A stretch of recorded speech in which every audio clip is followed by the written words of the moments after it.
tous et bienvenue dans cette nouvelle émission du Kit de survie de l'entrepreneur réalisée par Vigie.online. Ce nouveau Kit de survie d'entrepreneur nous emmène aujourd'hui à la rencontre d'un viginaute, expert en intelligence économique, un jeune analyste qui va nous parler de comment décider dans l'incertitude. Nous sommes dans l'incertitude actuellement. Il était important pour nous d'avoir ce type d'analyse.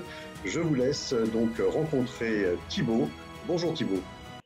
Bonjour Christophe. Donc Thibaut, je vous rappelle la règle, c'est de vous connaître, de connaître une de vos expertises pour les chefs d'entreprise qui nous regardent, et puis de nous donner un petit truc et astuce qui peut aider un chef d'entreprise dans sa stratégie.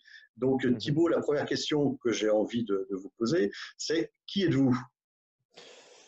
Eh bien, je m'appelle Thibaut Chanteperdry. J'ai une expérience de 10 ans au sein du ministère de la Défense, notamment au sein d'unités et de services spécialisés. J'ai ensuite engagé une reconversion afin de m'orienter très concrètement vers le renseignement d'affaires. Cela m'a amené en fait à travailler dans un premier temps à Rabat, au Maroc, et je suis revenu en France en novembre dernier.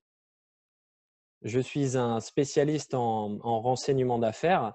Alors pourquoi finalement les entrepreneurs nous sollicitent?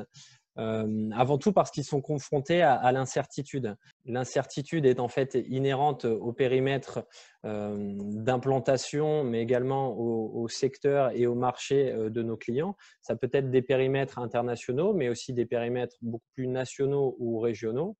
Il existe en fait un nombre important de parties prenantes dans leurs différents environnements, que ce soit des acteurs de la société civile, des entreprises, mais également des administrations et des acteurs politiques. C'est autant d'inconnus dans l'équation qui rentrent en compte. Au-delà de ce constat, on observe une sorte de tsunami informationnel. Nos clients sont confrontés à un nombre d'informations croissant dû à la digitalisation des échanges, mais également à de nombreuses sources d'informations que l'on peut solliciter, y compris sur Internet. Ils ont du mal en fait à discerner de manière pérenne, de manière structurée, quelle est l'information qui va pouvoir être utile finalement à leur stratégie, quelle est l'information qui va pouvoir être utile à leurs différentes velléités de développement. Alors vous, Thibaut, vous êtes confiné, je dirais, aujourd'hui, mais vous êtes aussi dans votre travail plus ou moins confiné. Vous travaillez à distance, j'imagine, avec des bases de données. Comment vous fonctionnez quand un patron de PME, PMI a besoin d'une information à l'export sur une entreprise, sur un futur partenaire? Comment est-ce que vous fonctionnez? Tout d'abord, nous cadrons avec cet entrepreneur quelle est l'information qui va être utile vraiment pour répondre aux questions qu'il se pose. Face à l'incertitude dont je parlais tout à l'heure, les entrepreneurs qui nous sollicitent le font pour deux types de prestations. Cela peut être établir le profil d'un acteur. Il se pose des questions sur un acteur qui peut être un acteur issu de la société civile, comme je l'ai dit tout à l'heure, un acteur économique qui peut être un fournisseur, un concurrent, ou les acteurs qui vont être partie prenante à la décision au niveau politique. Donc, on va effectuer finalement le profil très particulier. On va mettre sous la loupe, cet acteur-là pour essayer de comprendre qui il est, quelle est sa stratégie, mais également comprendre sa réputation, établir son niveau d'intégrité et pour in fine recommander à notre client de se rapprocher ou non de cet acteur. Au-delà de ça, on peut adopter une approche beaucoup plus macro où on va étudier et on va agréger différentes études sur le profil de ces acteurs afin d'avoir une photo à 360 degrés, un panoramique d'une situation, d'un marché, un segment de marché, afin de fournir finalement des informations qualifiées, utiles au processus de décision du donneur d'ordre. Alors, du coup, qu'est-ce que vous auriez comme truc et astuce par rapport à votre savoir-faire pour aider un entrepreneur qui nous regarde aujourd'hui? Eh bien, ce que je conseillerais, c'est de penser avant tout à la phase de rebond.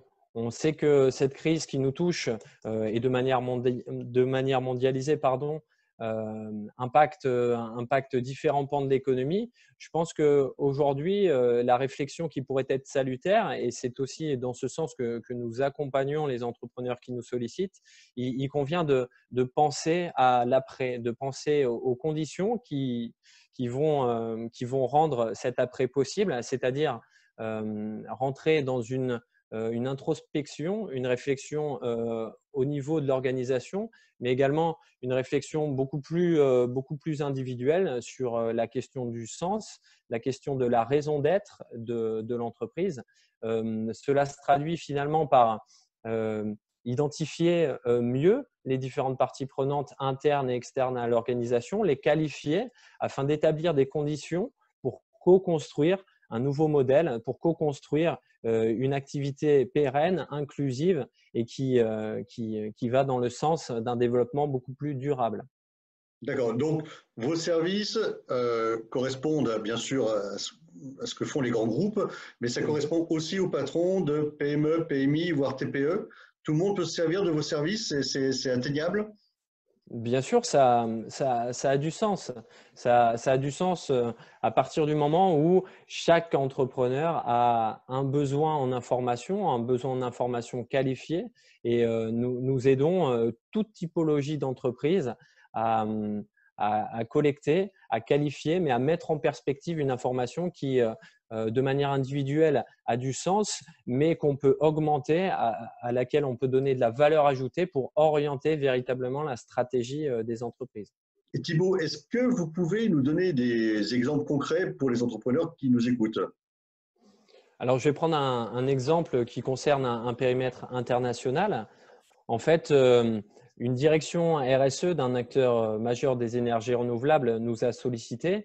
Cette direction responsabilité sociétale des entreprises, en fait, elle est appelée à arbitrer entre, d'une part, les enjeux de développement et le modèle économique de la société, mais aussi, d'autre part, les contraintes juridiques imposées, d'une part par la législation française, mais d'autre part par la législation de la zone d'opération. Alors, cette direction RSE, elle nous a sollicité pour identifier, finalement qualifier les différentes parties prenantes attachées à un sourcing de projets. Donc, il y avait une multitude de projets. On a dû investiguer pour essayer de comprendre, d'identifier quels étaient les acteurs prédominants, quels étaient les acteurs avec lesquels il faut interagir. Et notre travail a par la suite permis à notre donneur d'ordre de faire un choix éclairé, afin de contribuer à un développement inclusif et durable de ces activités sur le continent. Et vous, Thibaut, vraiment concrètement, votre expertise propre, quelque chose qui vous tient à cœur, que vous maîtrisez personnellement, ça serait quelle expertise vraiment? C'est ce qu'on appellerait finalement un market access. Ça va être un décryptage de situation, finalement l'analyse, la compréhension et avant ça l'identification des différentes parties prenantes. C'est en fait faire des due diligence, des investigations assez poussées sur différents acteurs, les agréger afin de comprendre à 360 degrés quels sont les déterminants, quels sont les marqueurs d'un environnement afin de pénétrer un marché, mais également de consolider ses positions sur celui-ci. Je crois que Thibaut, c'est très clair. Merci pour toutes ces informations. Donc, on peut vous retrouver sur la plateforme Vigie et à très bientôt. Bon confinement et puis bonne reprise et continuez bien ce que vous faites pour nos entrepreneurs que nous sommes et à très vite, à très bientôt. Au revoir Thibaut. À bientôt Christophe. C'était Kit de survie de l'entrepreneur, organisé par Vigie.online. Vous pouvez retrouver Thibaut sur la plateforme Vigie ainsi que 500 autres experts à travers le monde.